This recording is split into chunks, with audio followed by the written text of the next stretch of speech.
Okay, so I'm going to walk you through somewhat of a complete event, and hopefully you get some kind of tips and tricks that I do to help you, and some ideas that will help you for your events. But if you have any questions, please leave them below. I'll be glad to answer them. Now, starting out is the incidental shots, the overall look of the place, the vendors, and the client really do want these photos. Whether they say they want them or not, shoot them anyway. Um, the reason I shoot them is because they get me work. The client is going to share these with the vendors, the floral, the catering, everything, the lighting. This is all important to the vendors, so they can use them for you know advertising. They can see what they did for the event. They have a record of everything and how everything was set up. They use these, but make these images special. Make them look fantastic because it's going to help you get jobs later. Period. When they look at these photos and they see your work, they're going to want you for future events. And the nicer you make these, I know a lot of people rush through these just to get them done, like it's a pain in the ass because there's no people in them. But believe me, these are very, very important shots because they will bring you business and they will call you saying, hey, loved your work on this event. Could you come do this event? Because you're showing off their work. And they're going to expect the same. They don't care about the event itself. They care about these type, shots where they can say, look at what I could do. So make sure you get these good. And the other thing is make sure each display or area is set up completely. It doesn't matter if there's a candle not lit or the napkins aren't there. If they're incomplete, they won't use them. It doesn't do them any good. And they're like, he didn't even, get the finished look. So, these aren't any good to us. And, he doesn't know what he's doing. It's important. Now, the next thing I'm going to do, because the clients will be coming in soon, is throw in my flash. And I got to test with this. I usually set the camera to ISO 400 and then I'll set it to 800 later after it gets much darker. But I want to set up the camera so I'm good on distance. I don't usually change the power of my flash. For this event, at the very end, I change the power because of the lighting. But normally, I keep my flash at one set thing. Like for this, I'm starting at 1/32. Now you notice I pushed up that bounce card inside of the dome. It pushes the flash forward. Even though that flash is angled and there's no ceiling, it's outdoors, this is going to give me more space, more lighting. Not much more, but it is more. And it gives a nice look to the flash. So put that bounce card up, then put your dome on, and shoot this way when you're shooting on camera flash. It does work really well. The clients come in, I'm setting up on distance. By that, I mean, if I'm this close, I know I'm at f2.8 or f3.2. If I move further away, I'm going to open up a little bit more. If I'm closer, I'm going to stop down some more. I need the f-stop not to be wide open because I'm shooting more people than normal, number one, and I don't need one person in focus. I need them both in focus.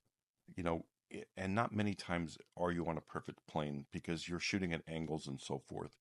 So stop down your lens, turn up the flash just a little bit, and get things in focus for the clients. Because if I'm shooting two people, three people, four people, and only one person can use it because they're the only one in focus, it doesn't do you much good. So really start to learn to stop down because the big thing with everybody is, oh, I need a 1.2 lens because I shoot events and it's dark. Well, it doesn't really matter if people are out of focus because it doesn't look good to them. Now you say the overall image may be great because you have light coming in, but that individual person in that four-person group, you have one person that's in focus, the other three are like, well, I'm not even in focus, I'm not using this. So that's why I stopped down. Pick up this practice, turn up your flash, turn up your ISO, and get more in focus shots. The clients, and believe me, they're important because they're your end result here, are going to appreciate them a lot more. Now, this is a social media influencer event. These are the top social media influencers in their field. They are very particular about their images. I show them to them constantly. Now, not only they will be taking selfies, and you have to wait for them to get done. I know it's a pain, and so many times you're going to get a little frustrated. You just have to breathe and wait, and then get the shots after. Let them do their job. I know not a lot of people shoot these type of events, but this is their job, and it's important for them to get their content first, because as much as this is a social event, they are working. From start to finish of this day, they are working, and getting content for their own. Having some fun shots and loosening them up is really, really important because they are so um, particular on the look of their photos.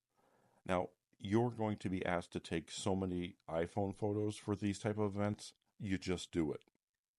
Remember, your images may be the best in the world, but if you look down your nose and say, I'm not shooting with an iPhone, or I don't have time to do that, it's going to be an issue because you're a bad photographer then. It doesn't matter on how many great photos you took or how good they look in the photos they received from you. All they remember is you refused to say, "Oh yeah, I'll take some quick video or photos with your camera." Just do it and make the clients happy at all times. It only takes a minute. It's frustrating, I know, but just do it. It will come back tenfold in the end. Now, red light.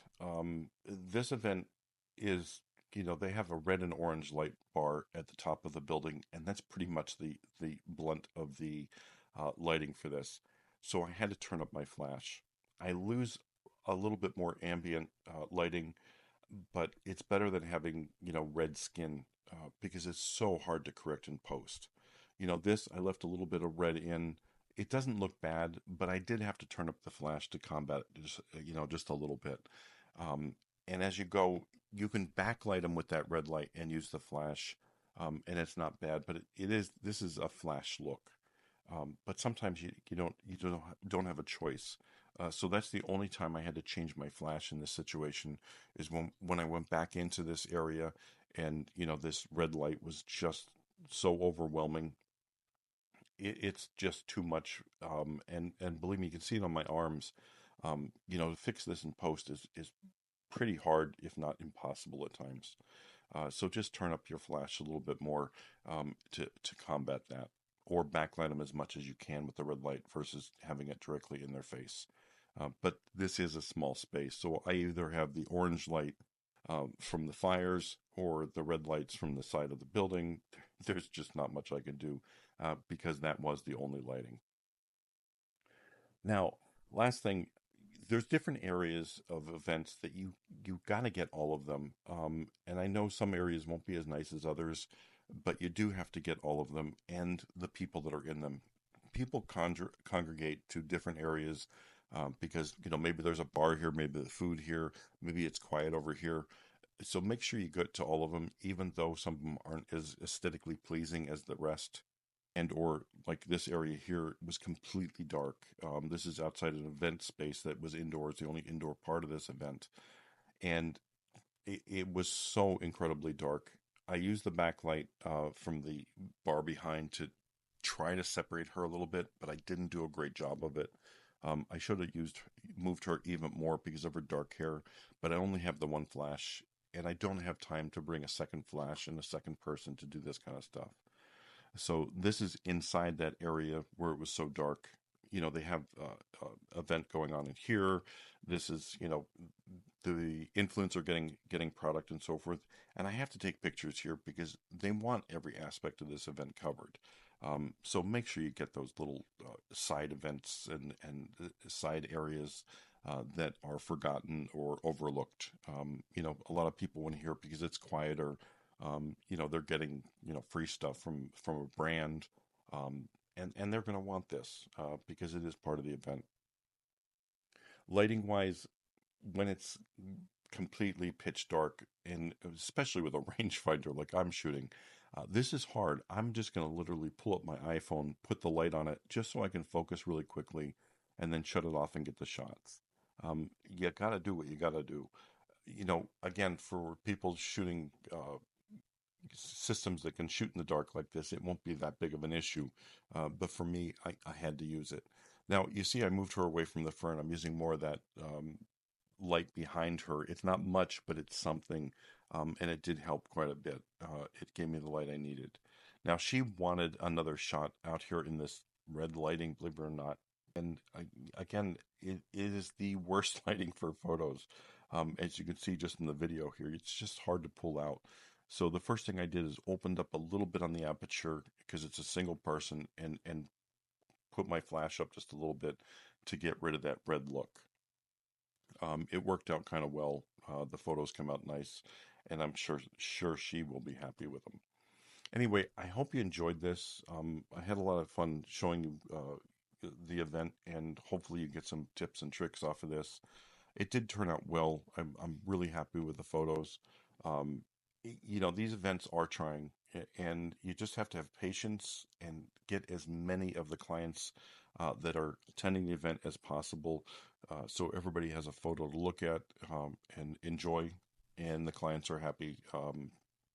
Thanks for watching.